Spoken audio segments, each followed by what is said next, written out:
Նիկոլ Փաշինյանի ռեպրեսիաներով այլևս որևէ մեկին զարմացնել հնարավոր չէ։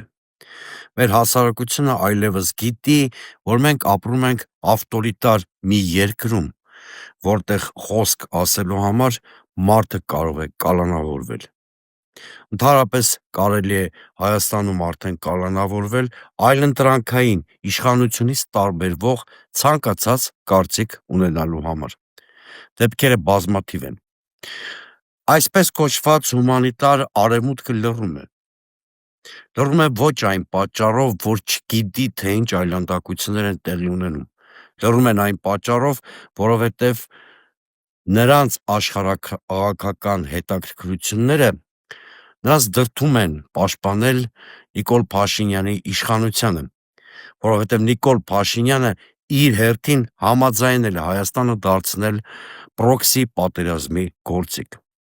Կասկած չունենաք, որ ճիշտ այն պահին, երբ Նիկոլ Փաշինյանը կորոշի դույզնինչ հակառակվել արևմուտքի լիբերալ գլոբալիստական էլիտաներին, նրանք անմիջապես կնկատեն բոլոր այն խախտումները, ժողովրդավարության սահմանափակումները, այն այլանդակություններն ու լկտիությունները, որ գրանցվում են այսօրվա Հայաստանում։ Հայաստանը դարձել է մի երկիր, որ իր ճակատին կրում է քաղբանտարկյալներ ունենալու խարանը։ Հատկապես անցած տարվա գարնան վերջից քաղաքական ռեպրեսիաները, կալանավորումները դարձել են Հայաստանի քաղաքական կյանքի անբաժանելի ուղեկիցը։ Բայց այս բոլոր գործերում մի գործ կա, որ հատկապես ամոթալի է։ Անտիֆեյքի «Իմն եմ Միմի» փոդքասթի վարողներ Նարեկ Սամսոնյանի եւ Վազգեն Սաղաթելյանի գործի մասին եմ ասում։ Այս գործի մասին հարկ է մի քիչ ավելի մանրամասն խոսել։ Ինչպես գիտեք, ընդամենը օրեր առաջ դատավորը որոշեց եւս 3 ամսով երկարաձգել տղաների կալանքը եւ ի նշան բողոքի կամ որպես պայքարի վերջին միջոց Նարեկ Սամսոնյանը հայտարարեց անժամկետ հացատում։ Ես ուզում եմ հիշեցնեմ, ինչպես ծնվեց այս գործը։ Տղաները փոդքասթի հյուր էին հրավիրել Սերժ Սարգսյանին, որին հաջորդեց իշխանության ներկայացուցիչների հարձակումներ, ընդ որում փողոցային բառապաշարով շատ հաճախ տղաների դեմ։ Հատկապես գռեհիկ խոսք ու բանով աչքի ընկավ Ազգային ժողովի նախագահ Ալեն Սիմոնյանը։ Նույն կոշտությամբ տղաները որոշեցին արձագանքել Ալեն Սիմոնյանին։ Բնականաբար իրավապահ մարմինները ոչինչ չարեցին զսպելու համար Ալեն Սիմոնյանին կամ որևէ քրեական կամ իրավական գործընթաց չհարուցվեց Ալեն Սիմոնյանի հայտարարությունների մասով, դա նորություն չի, 1 կամ 2 տարի առաջ Ալեն Սիմոնյանը արդեն հասցրել էր թքել քաղաքացու վրա եւ մնալ անպատիժ, բայց փոխարենը Ալեն Սիմոնյանը դիմեց իրավապահ մարմիններին եւ Ալեն Սիմոնյանին համարժեք պատասխանելու համար ոչ միայն քրեական գործ հարուցվեց Վազգեն Սաղաթելյանի եւ Նարեկ Սամսոնյանի դեմ, այլ նրանք բիրտ մեթոդներով, ցուցադրական բիրտ մեթոդներով կալանավորվեցին եւ արդեն ամիսներ շարունակ գտնվում են անազատության մեջ։ Ընդհանրապես ամենաավտորիտար երկրներում է խոսքի համար մարդուն պատժում կամ անազատության ռեժիմում պահում, քանի դեռ չկա արդար դատաքննություն։ Այստեղ արդար դատաքննության մասին խոսք լինել չի կարող, ընդհանրապես դատական ակտ էլ չկա, բայց փաստորեն նախնական կալանքը իշխանությունը օգտագործում է որպես պատժի միջոց։ Բոլոր դեպքերում քաղաքական կալանքը նույն նպատակը ունի՝ մարդկանց մեկուսացնել, լռեցնել, կոտրել։ Ըստ էության Նարեկն ու Վազգենը գտնվում են պատանդի կարգավիճակում, սա ակնհայտ է։ Հիմա այս անարդարության դեմ որպես պայքարի վերջին միջոց ընդվզեց Նարեկ Սամսոնյանը եւ հենց դատարանի դահլիճում հայտարարեց, որ սկսում է անժամկետ հացադուլ։ Ես ինքս ժամանակին քաղկալանավոր եմ եղել և հացադուլ հայտարարել եմ։ Գիտեմ, թե հատկապես բանտային պայմաններում ինչքան դժվար է դիմանալ սովին, մանավանդ որ իշխանությունները, քրեակատարողական հիմնարկների ադմինիստրացիան ամեն ինչ անում են, որ հացադուլն էլ պատժի ձև դառնա, այսինքն օրինակ ինչպես Նարեկ Սամսոնյանի պարագայում այդ հացադուլը անցկացվի պատժախցում, որտեղ սկսած սանիտարական պայմաններից վերջացրած այլ հանգամանքներ բավականին ծանր են, նույնը եղել է իմ հետ, երբ որ ես քաղկալանավոր էի 2004 և 2008 թվերին, այնպես որ ես շատ լավ Նարեկ Սամսոնյանի վիճակը հասկանում եմ, առաջիններից մեկը ես եմ եղել, որ հրապարակավ հորդորել եմ նրան դադարեցնել հացադուլը, չնայած շատ լավ հասկանում եմ, որ անազատության մեջ մարդը առանձնապես ընտրության մեծ հնարավորություն չունի և ինքս էլ գիտակցում եմ, որ գուցե հացադուլը միակ միջոցն է մնացել, որով Նարեկը իր ձայնը բարձրացնի անարդարության դեմ ու նաև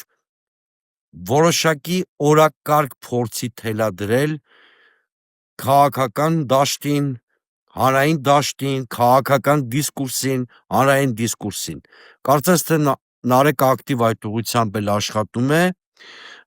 Ես էլ երբ որ օրինակ մարտի 1-ի դեպքերի ժամանակ կալանավորված էի ու հացադուլ էի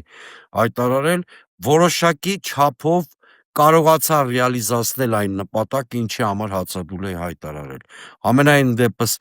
դրսում ակտիվացավ պայքարը քաղկալանավորների ազատության համար, ի վերջո իշխանությունները գնացին ինչ-որ զիջումների և ի վերջո այդպես փուլ առ փուլ քաղկալանավորների հարցը լուծվեց։ Հիմա Նարեկ Սամսոնյանը ըստ էության մեսիջ է հասցեագրում քաղաքական ուժերին համախմբվել գոնե այն օրակարգի շուրջ, որ Հայաստանում չպետք է լինեն քաղբանտարկյալներ։ Սա առաջին հերթին հումանիստական խնդիր է, որովհետև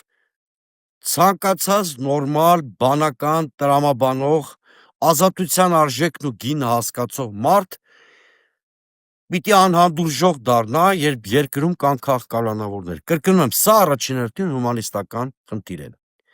բայց քաղաքական ուժերիս համար սա նաև պրակտիկ խնդիր է։ Գիտեք, երբ երկրում կան քաղբանտարկյալներ, անիմաստ է հույսեր ունենալ, որ այդ երկրում հնարավոր է անցկացվեն մրցակցային դեմոկրատական ընտրություններ, այդպիսի բան չի լինում։ Իշխանությունները հենց հատուկ են մարդկանց քաղաքական նպատակներով պատանդ պահում, որպեսզի հնարավոր չդարձնեն մրցակցային ընտրությունների անցկացումը։ Սա միանշանակ է, սա աքսիոմ է գրեթե բոլոր երկրներում։ Քաղկալանավորներ են պահում, ռեպրեսիաների են դիմում, որպեսզի ապատիկ հասարակություն ունենան, որը իշխանության վերարտադրության հարցում ցանկացած ռեժիմի ամենամեծ դաշնակիցն է։ Հետևաբար քաղկալանավորներին ազատ արձակելը կիրառական քաղաքականության իմաստով շատ կարևոր նշանակություն ունի ընդդիմադիր ուժերի համար։ Ուրեմն մենք պիտի հասկանանք, որ մրցակցային ընտրությունների տանող ճանապարհը կոնսոլիդացվելն է քաղկալանավորների ազատ արձակման օրակարգի շուրջ։ Բազմաթիվ հակասություններ մենք կարող ենք ունենալ քաղաքական ուժերով, բազմաթիվ, արժեքային, գաղափարական, քաղաքական, նույնիսկ անձնական հողի վրա, բայց այս բոլոր հակասությունները մենք պիտի մի կողմ թողենք և շատ հետևողական ու նպատակային պայքար տանենք, որպեսզի երկրում քաղկալանավորներ չլինեն։ Սա, կրկնում եմ, առաջին հերթին հումանիստական, բայց նաև պրակտիկ քաղաքական խնդիր է, որտեղ եթե կան քաղկալանավորներ, կարող ենք մոռանալ մրցակցային ընտրությունների մասին։ Մի երկրում, որտեղ քաղաքական պատանդներ կան, նորմալ ընտրարշավ լինել չի կարող։ Մի երկրում, որտեղ իշխանությունը լռեցնում է ընդդիմադիր ձայն, չի կարող այդ երկրում ընտրական ինստիտուտների միջոցով փոփոխություններ լինի։ Հետևաբար, բոլոր քաղաքական ուժերով պետք է կոնսոլիդացվենք, թույլ չտալու համար քաղաքական հալածանքներ, հասնելու համար նրան, որ բոլոր քաղաքականավորները ազատ արձակվեն։ Սա առաջին խնդիրն է։ Եվ այս պայքարը բացարձակապես չի խանգարում, այլ ճիշտ հակառակը նպաստելու է հունիսի 7-ի ընտրություններում ընդդիմության հաղթանակին։ Մենք պիտի հասկանանք, որ ապրում ենք վճռորոշ 4-5 ամիսներ։ Եթե մենք չկարողացանք կանգնեցնել իշխանության ռեպրեսիաները, եթե մենք չկարողացանք հասնել նրան, որ բոլոր քաղաքականավորները ազատ արձակվեն, եթե մենք չկարողանանք հասնենք նրան, որ հասարակական սուբյեկտության մեծացման ճանապարհով կարողանանք հունիսի 7-ին ձերբազատվել Նիկոլ Փաշինյանի իշխանությունից, վստահաբար ձեզ վստահեցնում եմ, որ հունիսի 7-ից հետո քաղբանտարկյալի վիճակում հայտնվելու ենք բոլորս։ Եվ ուրեմն բոլորս լցվում ենք պայքարի, օրակարգում ունենալով առաջին հերթին քաղաքական բանտարկյալ մեր ընկերների ազատ արձակումը եւ երկրորդ հերթին արդյունավետ եւ գրագետ ընտրական պայքարի միջոցով պետք է հասնենք այս իշխանության հեռացմանը եւ Հայաստանում իրական դեմոկրատիայի հաստատմանը, որտեղ գլխավոր հարստությունն ու արժեքը մարդն են, նրա ազատությունն ու իրավունքները։